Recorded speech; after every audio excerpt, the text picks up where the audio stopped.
Hey, what's up, everybody? It is Thursday, the 11th of February. We are here for our Drafters Draft because Thursday is Drafters Day over at the 5-Pack. Going to be me versus Mr. Bellman. We're going to take on two longtime customers and avid drafter players, Ryan Monks and Joey Sikora. So what I'm going to do to show you guys why, one of the reasons this website is so fun, we're going to go over there. And I'm going to show you how easy it is to create a contest to play with your friends. It is pretty easy. So easy, even we can do it. Yep. All right, we're going to click on NBA. We got the start time for tonight. Next, name of the league. Make whatever you want. We're going to go with 4 entrants. We just do a $5 buy-in, so we'll stick with that today. Obviously, you can play for a lot more if you want to. With only 4 of us, we do a winner-take-all. Switch over to the next. Snake draft. And if you guys want to play with us, there's a link in the comment section. Sign up and play. Send me a friend request on Drafters. There's a link to the Facebook group for drafters in the comment section. Just come and play with us and have a good time. Let's customize this bad boy. Let's get it. All right, we're going to do 2 of each of the positions. And then because we can switch it up, we're going to go with 3 flexes. Next up, submit this bad boy. I'm going to join, invite my friends. My friends being you, Sikora, and Monks goes by the name of Huggy Bear. So clearly he likes, what was that show back in the day? Starsky and Hutch must be. Okay. That was played by Snoop Dogg in the movie, if everybody remembers that. I don't. All right. So as you can see, the league is all set up and ready to go. Everybody got their invitation. One of the best parts about Joey Sikora is this dude will join any draft I send to him, and he usually joins within about 3 seconds, which means I think this guy likes fantasy sports.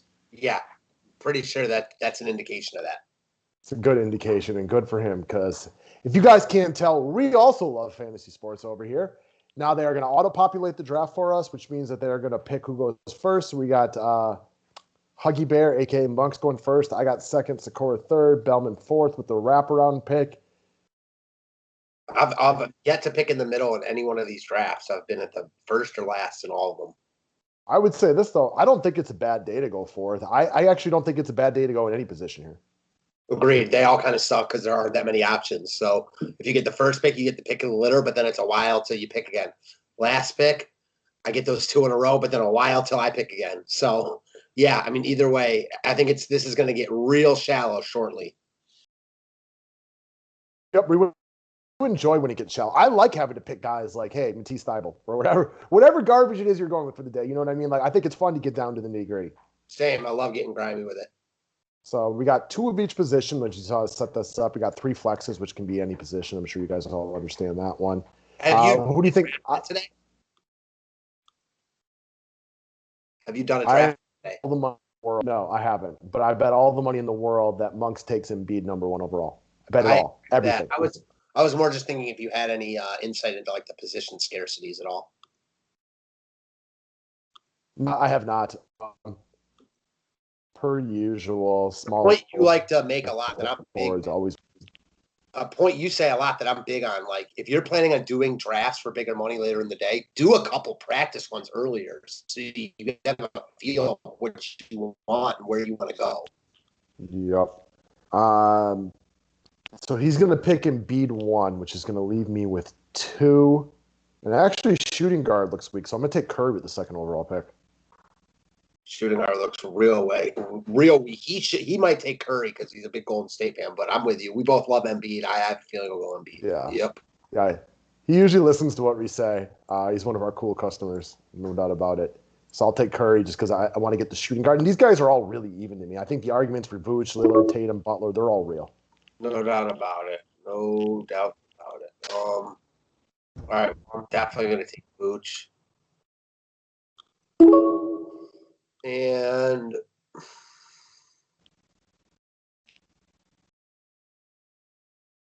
I know you're big on Anthony Simons today.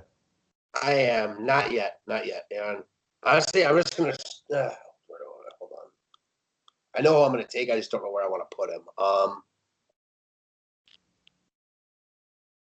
Center gets real weak. I'm taking Sabonis and putting him at my center position.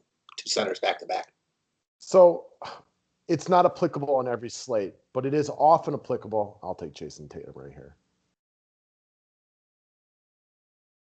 I'm actually going to go power forward, which is not normally where I would put him. But what you talk about, like you doubled up on center right there, and center gets weak because now it's Bam, Cantor, and Siakam. And then it gets really a lot weaker after that. So it is worth noting those positions and how deep you're going. And I think there's a lot of strategy that goes into that. Like I won my football tournament on here, and the big part of it was in the second round, I took Travis Kelce, knowing I thought the Chiefs would play a long time, but just that tight end got real weak real quickly. Yep. I know the other day when I think I won that day is when I took Plumlee and Holmes back to back, and it really, like, after that, the center position dropped off hard. So everyone else who needed a center after that was kind of screwed. All right. I'm going to take Simmons right here then. Small forward looks a little more shallow than point guard, which is pretty standard for anybody who plays any version of NBA DFS.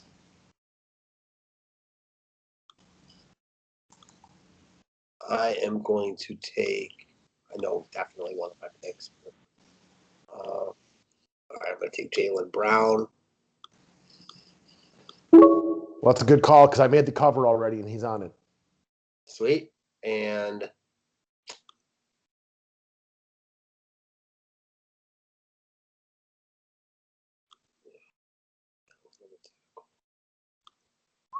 part of me wants to take Cantor because weaken the center position for everybody else. But I don't love Cantor like that. So, like, why am I going to do that? I'm going to take the next shooting guard. I'm going to just shore up my position there. Brogdon. Yeah. I do think it is. You can also be very cautious not to overplay the positions and take the best available talent. Which I do sometimes. We've all done it. All been there and done that, right? All right. So point guard looks like it's got some depth. Shooting guard, small forward, power forward, center. I also don't love Cantor, but center is bound to get weaker pretty quick. I do think I'm going to shore up my small forward, though. I like the 76ers to play well, so I'll take Tobias Harris right there. Mr. Ho-Hum, always okay, never great. I get that. Also, Portland sucks at defense. That they do. Side note of this, since I like it beat on DK, as we discussed on the show, if Harris and Simmons play really, really well and he doesn't eat the way I want to, hey, at least I got him on here. Truth. All right. John Wall's playing. I'll take him. Like that. Just comes out, John Wall is not playing today. No, that didn't just come out. Don't quote me on that. See, it's now starting to get real shallow. Yes, it is. And that's the fun part about going deep, as we discussed early on. It's just more entertaining when you have to pick a TJ McConnell later in the draft. I was definitely looking at Oladipo there. So I know who one of my picks here will be, but it's just a matter of who the next one will be. All right. I'm going to take Kemba. I was kind of surprised you hadn't taken him already, so I get that. I knew I was taking him. I was just trying to figure out who I was going to take next. So I wasn't rushing for this pick. Draymond. Ooh, you taking my guy. I needed a power forward, and I think he's like probably the best guy left. No arguments here. None at all whatsoever. All right. Center's getting weak. Shooting guard's getting weak. Point guard's getting weak. Center is weak. Everything's getting weak. All right. I'm going to ride the hot streak of Mason Plumlee right now. Get that.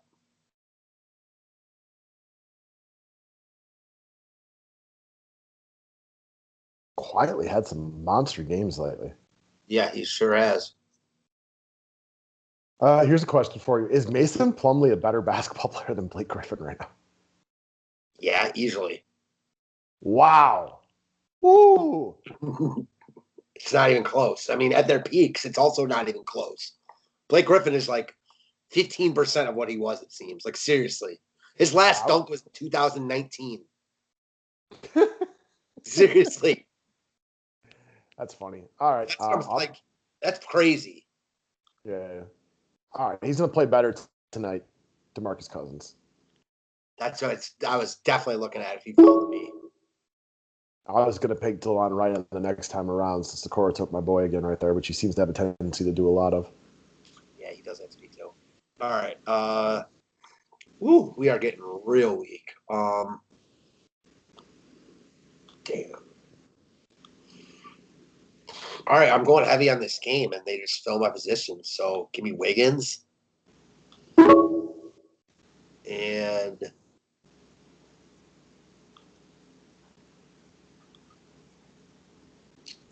Blake Griffin. I can't do it. Cannot do it. Sounds like someone's excited for me to do it. All right, I guess I'll just freaking just wrap them all up and have everyone but Curry. Give me Oubre.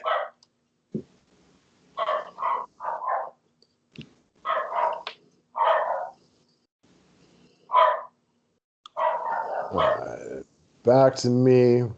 Point guard is definitely getting weaker again. I would consider Tyler Hero. Your boy, Josh Jackson. Give me Hero. It gets ugly at point guard here pretty darn quick. I thought about Hero.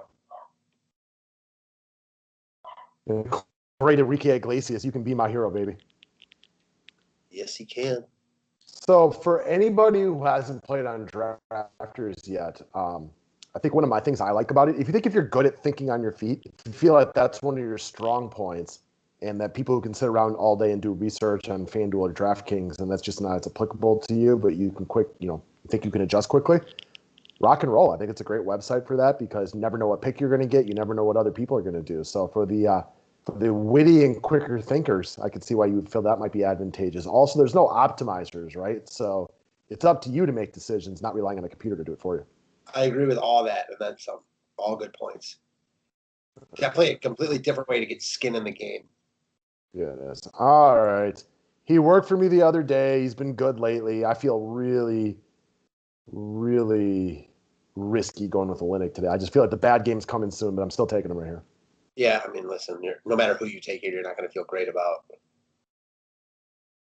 I mean, if there's a time machine, then I'm going to take Melo and Blake Griffin. But as I know it, that has not been invented yet. Nope. Oh, man, I was definitely about to take none right there. Well, once again, Sakura's having none of that. Well, yeah, no, he's not. I'm going to take a guy that you've kind of talked about. Give me Seth Curry. That's what's going to be my shooting guard, you dick. And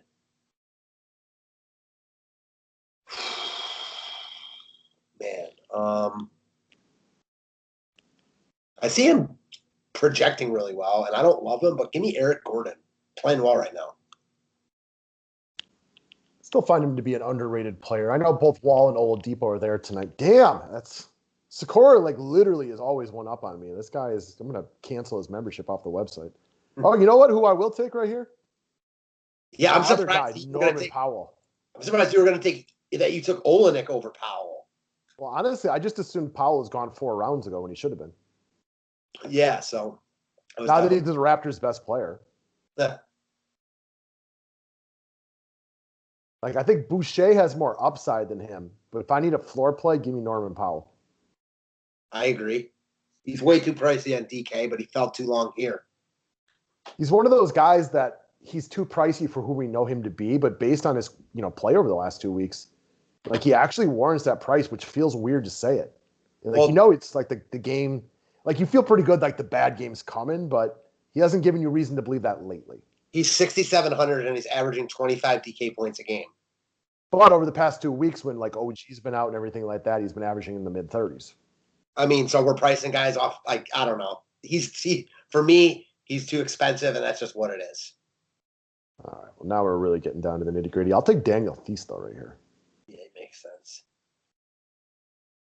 And freaking Monks took McConnell, my sleeper, but I was struggling to take McConnell, having already drafted Brogdon anyways. Yeah, I was also looking at McConnell, so I would have taken him right here, and he would have gotten to you either way. Simons, obviously, I like that pick. Well, it's Sakura. He's always just sniping guys from us. Yes, he is. It helps Thies that Robert Williams is out. Oh man, so that was a good pick by you for sure. Um, whew. That's Fantasy Lab's most recent tweet. All right, I'm just gonna take your sleeper, Duncan Robinson, He's and due. especially with no Robert Williams, give me Tristan Thompson. I was thinking about coming Thompson on the wraparound next time around, so I got you right there. That makes a lot of sense.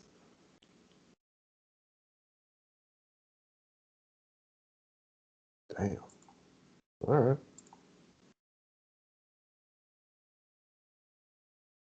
Joey Sikora. Since I just clicked on Justin Holiday and I'm probably taking him, I guess it almost guarantees taking Justin Holiday right here. Yeah. Yep. So I'll go with the other guy in a bounce back spot. Jeremy Lamb's played like butthole the last 2 games. He should come out more assertive and aggressive tonight after the pathetic performance by the Pacers in the first half. Part of it was sometimes shots just don't fall. But man, we discussed the Pacers at length on the members only show. Like there just didn't seem to be any desire until the second half. Again, you can't control shots going in necessarily, but there's just the energy wasn't there either. For sure.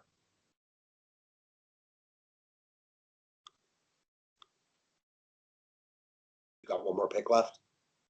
Yeah, one more.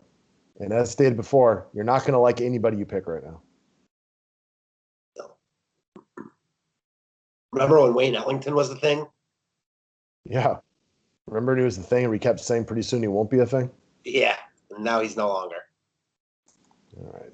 McDermott. If I knew about Fournier, I could go Bacon. Daniel House is going to take a step back today.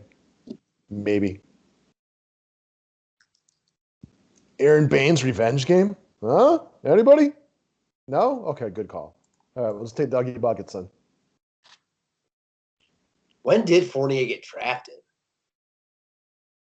Has Fournier been drafted? I don't think he has been. I think they probably have him listed as out on here. Yeah, it won't even. It won't let. I'm about to draft him if it gets to me. I think that's a great pick. Yeah, just drafted Fournier. Yeah, that makes a lot of sense because there's a good chance he doesn't play. But on the drafters' website, and one of their selling points, in my opinion, is like you guys. Like, I mean, we're human beings too. There are a lot of nights where I don't leave my nerdery and I just sit here and I watch NBA and just stare at box scores all night long, go back and forth between every game. There are other nights where, you might have kid duty, your girl might be over, or something like that. And if you forget, like I forgot about Jamal Murray the other day when I drafted him. Now, he played and it didn't matter. But if he had been out, I would have forgotten to swap him. But the website will auto swap for you, which I like because sometimes we're so busy on sports all day long. I like just kind of shutting off my mind from that stuff once we kind of get rolling. 100% agree, man. And I'm going to be on it tonight. And if I'm not on it and Fournier doesn't play, they'll swap someone in for me. It's a nice thing to have. And if you're a more casual player or if you're a less casual player, but you have to play casually that day, you said skin in the game before, I think it's an excellent opportunity. Love that. I mean, come on. If it's Friday night, well, we got Valentine's Day coming up soon. Some of y'all are trying to be a better boyfriend or husband that day, and you're trying to take your woman out to dinner or something like that. But you also know that while she goes to the bathroom, you're going to be on your phone checking the scores. Like, that gives you something to root for. Yeah, amen to that, man. I'm with you. Even a night like tonight when, like, I don't really love this slate on DK. Like, I'm not trying to throw all my money on that. Like, I have some skin in the game on this one. I might dabble and do one of the GPPs, and I don't think I'll need much more. Yeah, you're a big proponent of going bigger on something you feel really good about. Doesn't mean you're going to win or lose, but sitting out or playing smaller if you don't have a good feeling or you don't have something that you have strong feelings about. And then if there's something like there are days like when we play, MLB GPPs where you're like, I don't know, I like Coors tonight, but I never want to bet on Coors, so I'll ride slowly on this one. But other times where, and I'm thinking of the Cardinals stack against the Padres a couple of years ago, where even though Coors still had a good night that night, the Cardinals hit 37,000 home runs in Petco, and it just worked out. For sure. I think it's important for everyone to look at that stuff. I mean, listen, for me, it's like, we talked about on our members only video for a long time. We both love Embiid. He was the guy we brought up on our public video. I feel real good about a low owned Embiid. I think that's like a place that more people should go to. That's like a leg up we have. The problem is like no matter what, like there's so many guys I don't like on this slate. I'm not going to feel comfortable with the rest of my roster. Whereas on a site like Drafters, you're literally drafting who you want. And I know you just did a very deep draft. We each drafted what, like 12, 13 guys right there. 13. So in most of the drafts on the website, it'll be a little bit shallower. So you won't be getting, that deep into it, which is better sometimes also. Yeah, it depends on what you're looking for, and it depends on what you think your skill set is. Like if you just like to watch the studs, you can do 6-person drafts on here. And your roster, like last night, I did one of those on accident. I didn't go on a deep draft. I just did a shallow one. And like your roster is like Jokic, Middleton, Yes. Devin Booker. Like it's all-star type players. But I like to get down to the nitty gritty. I feel like that's where I can try to separate myself. Doesn't mean I'm going to win that day. Just I prefer that. For sure. I prefer it too, especially when we're doing it like the drafts with us. So I'm 100% with you. All right, guys, that is what we got for today. If you look down in the comment section below, there is a link that we have. It's ours through Drafters. I would appreciate y'all using it if you want to sign up. You don't have to. There's also a link in the description section to our Drafters Facebook group. If you just want to get in there for invites and discussions on when we're drafting and you're already a player, you don't need to do anything special except just click join and I'll approve you right away. I don't care if you signed up through us or not. We just want to help continue this website to grow. We're a big fan of Zach and the other guys over at Drafters. Their customer service is phenomenal. So we always have a good time talking about them. Yeah, we really do. It feels good, talking about them and excited to keep doing this going forward. All right, guys. Good luck today. Go win that money, and we will see you all tomorrow. Thanks, guys.